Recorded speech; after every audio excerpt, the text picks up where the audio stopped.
आज की लिस्टिंग की, यानी कि करारो इंडिया की BSE पर 6% डिस्काउंट पे लिस्टिंग ऑलरेडी हो गई है। मैनेजमेंट हमारे साथ जुड़ गए हैं, जानने की कोशिश करते हैं कि आगे का जो फ्यूचर प्लान है वो क्या है, साथ ही साथ कंपनी के अंदर हमें और कौन कौन से नए डेवलपमेंट देखने को मिल सकते हैं। हमारे साथ जुड़ गए हैं कंपनी के managing director Balaji Gopalan, Carraro India के। Good morning sir. जी, तो चलिए सबसे पहले शुरुआत करते हैं सवाल के साथ। इस टाइम पे अगर हम डिस्ट्रीब्यूशन देखें कंपनी में सेल्स का, और साथ ही सेल्स का डिस्ट्रीब्यूशन देखें अगर ट्रैक्टर वर्सेस कंस्ट्रक्शन व्हीकल है, तो क्या किस तरीके से डिस्ट्रीब्यूटेड है सेल्स इस टाइम पर? हम लोग ट्रैक्टर्स फॉर एग्रीकल्चर में प्रेजेंट हैं, वो भी हायर हॉर्स पावर और 4 व्हील ड्राइव टेक्नोलॉजी में। एंड कंस्ट्रक्शन व्हीकल्स में हम लोग usually we are into transmission system, entire transmission system, gear box और एक्सेल मिला के। एंड हमारा काफी डोमिनेंट पोजीशन है ये टेक्नोलॉजी में in both the sectors. And जो रेवेन्यू स्प्लिट है वो हमारा अंदाजन 45% आता है एग्रीकल्चर से और 40-41% रहता है कंस्ट्रक्शन इक्विपमेंट व्हीकल से। ठीक है सर, लेकिन आप कैसे देख रहे हैं एक्सपोर्ट से, क्या तिमाहियों में आने वाले क्वार्टर्स में एक्सपोर्ट में क्या इजाफा, कोई बढ़ने की उम्मीद जता रहे हैं आप? एक्सपोर्ट हमारा 35% है और 65% हम डोमेस्टिक मार्केट में बेचते हैं। टोटल जो हमारा बास्केट है मोटा मोटी वो यही रेशियो में रहता है, 65% domestic and 35% export.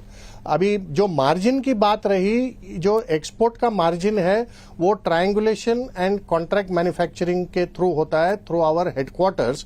So it is driven by जो हम बोलते हैं ट्रांसफर प्राइसिंग, और ये ट्रांसफर प्राइसिंग एक बड़ा रेगुलेटरी गवर्नड अमाउंट आता है मार्जिन्स का।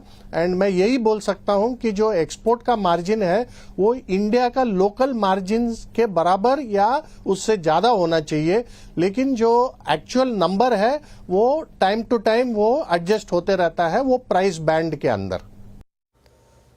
जैसे कि आपने मार्जिन्स की बात की, लेकिन आगे मैं जानना चाहूंगी कि अगर जो कैपेसिटी यूटिलाइजेशन है और साथ ही साथ जो एक्सपोर्ट है वो आगे बढ़ता है, तो यहाँ से हमें मार्जिन्स में कोई एक अच्छा खासा अपमूव देखने को मिल सकता है? यस, एबिटा मार्जिन हमारे लिए एक बहुत ही इंपॉर्टेंट मेट्रिक जो अभी हम वर्क कर रहे हैं। बिकमिंग एक पब्लिक कंपनी, ये हमारे लिए बहुत जरूरी है कि शेयर होल्डर्स को हम सेटिस्फाई कर पाए विद गुड एबिटा मार्जिन।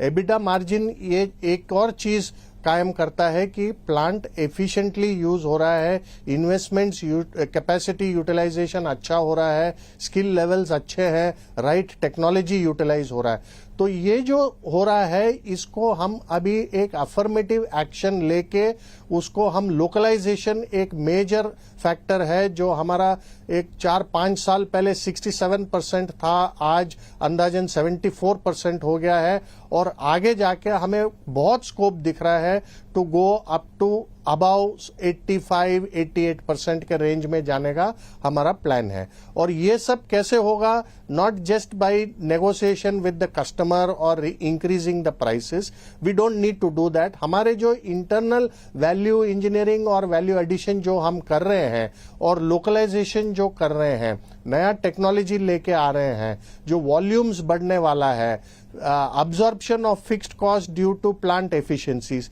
ये सब ऐड होते होते होते एक ट्रिकलिंग इफेक्ट क्रिएट होता है और ऑटोमेटिक हमारा एबिटा बढ़ने का संभावना है।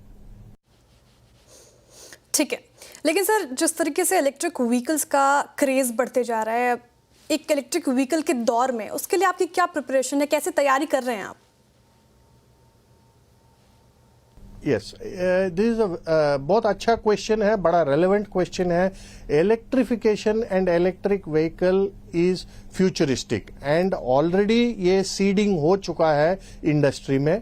कमर्शियल व्हीकल्स, पैसेंजर व्हीकल्स में तो हमें क्लियरली दिख रहा है एक अब्जॉर्बेशन है, और ये थोड़ा स्लो अब्जॉर्प्शन हो रहा है इंडिया में, बट स्टिल अब्जॉर्प्शन हो रहा है। जो ऑफ हाईवे व्हीकल्स हैं जैसे ट्रैक्टर्स एंड कंस्ट्रक्शन व्हीकल्स, उसमें भी इलेक्ट्रिफिकेशन का अच्छा स्कोप दिख रहा है, क्योंकि कुछ नीश मार्केट्स हैं जिधर उनको पोल्यूशन नहीं चाहिए, उनको नॉइस नहीं चाहिए, उधर इलेक्ट्रिफिकेशन जरूरी है।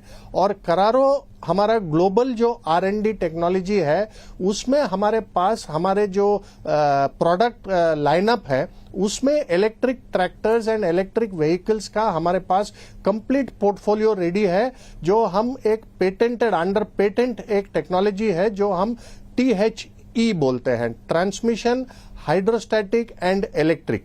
सो एक ही ट्रांसमिशन एक मॉड्यूलर कॉन्सेप्ट में सेम कॉन्फ़िगरेशन व्हीकल में उसको मैन्युफैक्चरर इलेक्ट्रिक में कन्वर्ट कर सकता है, या वही मॉडल वो IC इंजन के साथ कर सकता है या हाइड्रोलिक कर सकता है।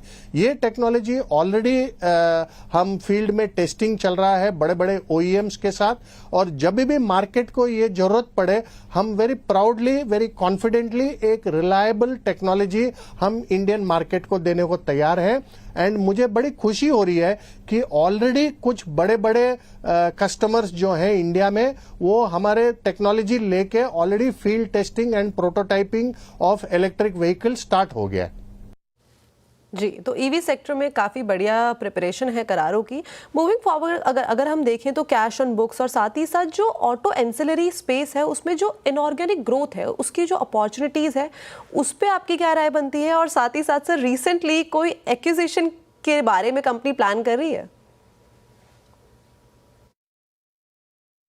देखिए, करारो जो ग्रुप है उसमें हमारा जो इंडस्ट्रियल फुटप्रिंट जो बोलते हैं, ग्लोबल इंडस्ट्रियल फुटप्रिंट, उसमें एक क्लियर स्ट्रेटेजी है कि जो भी ट्रांसमिशन सिस्टम एग्रीकल्चर ट्रैक्टर्स के लिए जरूरत पड़ेगा, वो सेंटर ऑफ एक्सेलेंस करारो इंडिया को बनाया गया है। और उस हिसाब से हमारे जो skill competence and infrastructure technology जो है वो इंडिया में फोकस करके हमने कंसोलिडेट कर दिया है। इसके वजह से ग्लोबली जहां भी ट्रांसमिशन फॉर ट्रैक्टर्स जरूरत पड़े, उसको हम इंडिया से ही सोर्स करेंगे, वो इंडिया से ही एक्सपोर्ट होगा।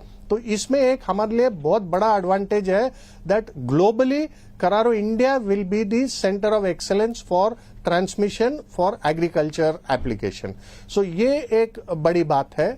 दूसरी बात जो है, other than the organic growth, हम लोग नए नए एप्लीकेशन इन प्रोडक्ट एक चीज रहता है, application in innovation of that product application, ये जो है ये करारो आजकल फोकस कर रही है, जहां एग्जिस्टिंग प्रोडक्ट एंड टेक्नोलॉजी को हम अलग अलग एप्लीकेशंस में यूज करते हैं, तो क्विक टू मार्केट एडवांटेज मिल जाता है कस्टमर्स को, एंड उनके पास एक रिलायबल क्रेडिबल सॉल्यूशन मिलता है to introduce new vehicles with our existing technology.